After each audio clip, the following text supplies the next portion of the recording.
What's up, you guys? I looked at the forecast just a second ago. Only 10 to 15 mile per hour wind. Yeah, Sound good to you? yeah. Thank God for that. I mean, you talked about it after the game. Is that one you just want to put in your rearview mirror because it was just impossible to throw? It's something to learn from. I don't know, but you guys probably know. I don't know what it got to, but some of those gusts were really, really strong. Somebody said they were up to like 50, 60 miles per hour, and I feel like whenever we had the ball, it's kind of like it was really, really going. It was a couple times where I was getting frustrated just because I felt like I threw a good pass, and it felt good off my hand. I knew it was going to be a completion, and then it would just sail either down or up. So, but it's something you learn from, something that you can just grow. I don't look at anything as a mistake. I think everything happens for a reason. So maybe towards the end of the year, we might have another weather game where I just have to adjust again. So. How much do you look at that film? Like, I know you dissect film pretty intently, but a game like that where the conditions are so crazy you might not ever see again, is that film you take a long time with, or do you try to get past it quickly? No, I watched it a couple times, just seeing some of the things I could have been better at. Maybe if that was just body position or if I closed myself off throwing, whatever the case may be. And then a couple times of just running the ball, seeing where I can be more aggressive, where I could use my body a little more and learn from that as well. So. CJ, are you maybe surprised by how much acclaim you've garnered for running the football Oh. Saturday? I mean, are you surprised by how much press you've gotten over that? No, not really. I mean, I know it's probably surprising to everybody else, but I run a lot at practice, so it's some of those situations where I get so used to keeping my eyes down the field to where this weather situation this past week kind of forced me to make my reads a little quicker and then just to get going, which is kind of helpful. But do you understand, I mean, what that has probably added to the workload of defensive coordinators now, the rest of the guys y'all play, that this guy can run and can be effective, you know what I mean? Yeah. I mean, it does add something to it, doesn't it? Most definitely. So, I mean,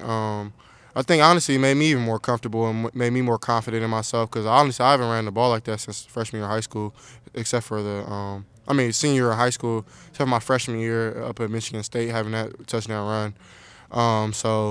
Yeah, it made me a little more confident being able to run in that type of atmosphere and environment. Yeah, I don't know if I'll do it more, but I'll be open to it. But the irony is on a lot of I know you don't pay attention to it, but a lot of the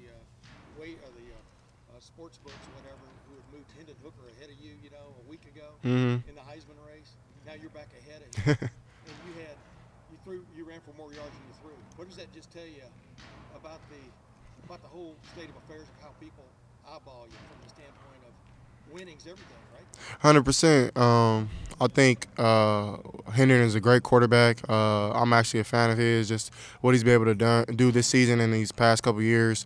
I think he's been very consistent. So, I mean, kudos to him, man. I think he's a great Q, great Tennessee team who I think will eventually keep playing good ball. So, yeah, I don't really look at stuff like that, but I think this is a week for us to kind of get our groove back, throwing the ball, even affecting the run game some more, trying to just clean some reads up to where that we can make it more clean, get some more yards, be better on first and second, and then of course we got to be better on third down. So looking forward to kind of playing against Indiana this week. So you're not going to run the wishbone this week? Nah, I don't know. We'll see. CJ, Mecca's kind of beat himself up a little bit for the drops in each of the last two games. I know he's come in and got some extra work and all that. What's your role when a receiver is not happy and maybe not holding up that end of the deal for you? I tell them, man, I get mad at them for getting down on themselves. That's the only, like, honestly, it's football. Mistakes happen. I mean, I make mistakes on a daily basis on a play that I know business messing up on.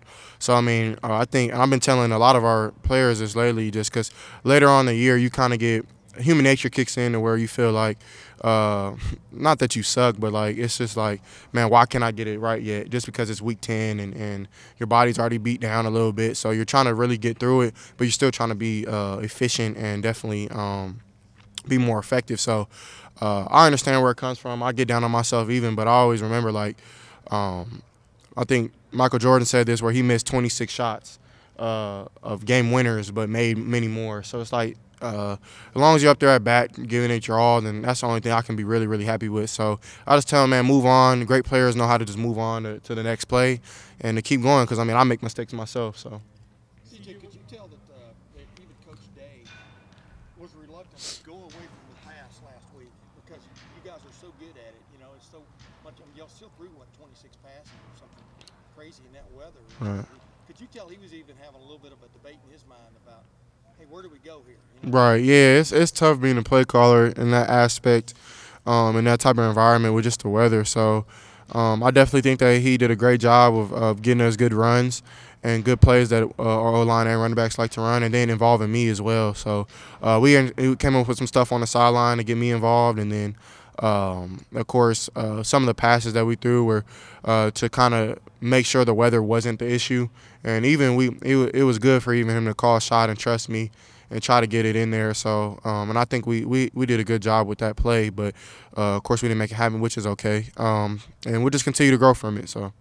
CJ, from you on that 4th and 1 run that you had about how the nickel was crashing down, like he didn't really respect you running the ball.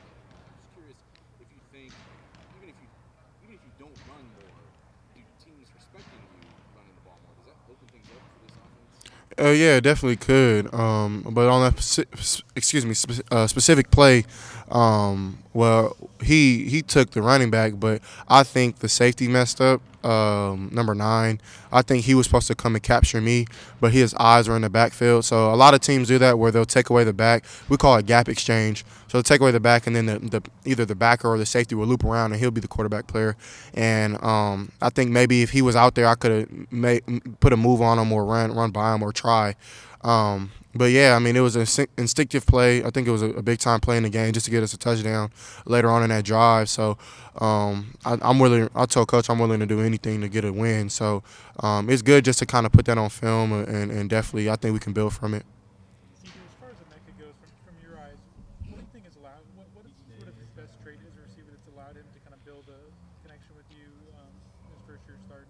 Yeah, I think really how smart he is. I think he's very intelligent. He knows leverage. He knows kind of what takes it away, what gives him leverage, what defense are trying to do to him, if they're trying to bracket him or if they're trying to be outside leverage, take away the fade, whatever the case may be. Mecca's really smart by depicting what's really out there in coverage. And then, of course, he's a great route runner. He's very crisp. Something I think he worked on all season is just his speed, and I definitely think that he checked that off his list of being able to be a dynamic deep ball runner, and I definitely think he's done that. So excited to see him continue to grow. I know he's kind of battling through some bodily issues like all of us, so I'm super proud of him for just practicing hard and keep going. When could you tell that he was a smart route runner because of his identifying coverages and that sort of thing? He had that ability coming in early. I think his 7-on-7 days, I used to watch him. I knew that he was the number 1 receiver in his class, I believe so. And I remember watching him and be like, okay, yeah, he knows what he's going against, because you can just kind of tell as a quarterback if your receiver knows what he's doing or not, at least in my book. So and then he came in early in road and was dynamic already, which you have to be really smart to be able to do that. See, you talked about lifting Mecca up. The last couple of weeks he's had a couple struggles here. What are you saying to your offensive line that, sometimes you guys aren't getting the running game going like I know you want to? Are you leading those conversations, trying to, just encourage your offensive line, or is that a Luke thing or a Paris? Like, who's the head of those conversations, and what do you say to those guys? Yeah, I mean, I just try to give confidence, because it's no, especially as a quarterback, it's a time and place for everything, and I definitely think yelling doesn't really help. So unless it's kind of necessary, which I don't think we've had that yet this season. So really, it's I think I'm the leader of the offense, of course, behind Coach Day. And then Luke, of course, is definitely the person in the building, but I'm in the room to kind of get them going. But honestly, it's been DeJuan a lot, and it's also been Paris, who've kind of been the ones who've been hard on themselves and kind of just been on everybody's tail about, man, we got to get this run game going. So, of course, I'm in there as well trying to get it right. And I definitely think if I'm able to kind of help with running with myself, then it'll definitely open up, and you can't put an extra player in the box. So I think it's a collective unit to where we're holding each other accountable, which is a great thing, and then I think we'll get it done by just execution. CJ, maybe you already asked this before, I apologize, but what have the last couple of weeks, you think, shown you guys as a team as far as your resolve is concerned, and even you as an individual? Yeah, I mean, I think one thing about this team that I think is special is how resilient we are. And honestly, we don't really listen to the outside noise. I think that's something that's very important for a team is to not really focus on what everybody's saying. Or I know a lot of people talk about the point spread or whatever the case may be, but a lot of people don't really look at like uh, I would say it's common sense to where you're not gonna put 1,000 points on the board with 80-mile-per-hour winds. So, but yeah, we don't really listen to all that stuff. We kind of just focus on each other. We do it for our brother, and we always say that before we go out. It's just I'm doing everything. I put my body on the line, put my heart on the line, my head, whatever the case may be, just for my brother. So. Do you think, I mean, the last couple of weeks have really made you guys grow, just as far as, hey, sometimes there are going to be these adversities we got to face, we got to be able to overcome them. Have they strengthened you guys, in that way as well? Yeah, I definitely think that any game or any atmosphere where you're in a game atmosphere is definitely something you can learn from. If it's good, bad, ugly, sad. So, nothing is ever going to be perfect. So I'm really trying to help our team with not having any expectations, really special personal ones. Just because I think if we reach our team goals, all our personal goals will be accomplished. Couple more questions. When you ran the ball against Northwestern, how many of those were designed run plays, and how often were you improvising? It was probably a handful of them that were improvised, and then a couple of them where I was just reading a defender, and it was my responsibility to read a gap or read a specific person. So, yeah, it could vary. It doesn't matter. I mean, either it could be like a pass play where I scramble, or it can be a design run to where I'm just keying one defender or two defenders. It could vary. Always knew you could run, but then being able to see it in practice is another thing. Are you more comfortable taking off now, do you think, after seeing what you did against Northwestern? Yeah, in a sense. I mean, I feel like definitely being able to go out there and find a way to win. I think that's most important, especially playing quarterback. Is like it's not always in your control. You can always be perfect. So it's finding a way to win, no matter if it's ugly or cute. So it doesn't really matter. And I definitely think it gave me more confidence to be able to go out there and run some more. But I'm gonna continue to do whatever's necessary just to win. So if that's running the ball, throwing it, whatever the case may be. So, but yeah, it definitely did give me more confidence. CJ, thank you very much. Thank you guys. God bless.